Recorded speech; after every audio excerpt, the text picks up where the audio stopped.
Nakita ko na napakasama ng ginagawa ng mga propeta ng Samaria, dahil nagsisipanghula sila sa pangalan ni Baal at inililigaw nila ang mga mamamayan kong mga Israelita. Pero nakita ko ring mas masama pa ang ginagawa ng mga propeta ng Jerusalem, dahil nangangalunya sila at nagsisinungaling pa. Pinapalakas nila ang loob ng masasamang tao para gumawa pa ng kasamaan, kaya hindi sila tumatalikod sa kasamaan nila. Ang mga taga-Jerusalem ay kasing sama ng mga taga-Sodom at Gomora. Kaya ako, ang Panginoong makapangyarihan, ay nagsasabi tungkol sa mga propetang ito.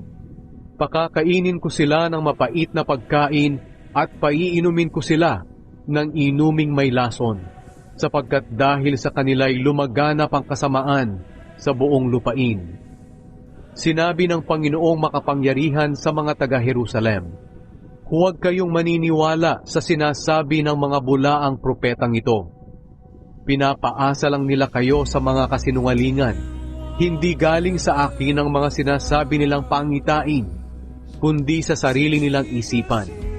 Ito ang palagi nilang sinasabi sa mga taong ayaw makinig sa mga salita ko at sumusunod sa matitigas nilang puso. Magiging mabuti ang kalagayan ninyo. Walang anumang masamang mangyayari sa inyo. Pero sino sa mga propetang iyon ang nakakaalam ng iniisip ko?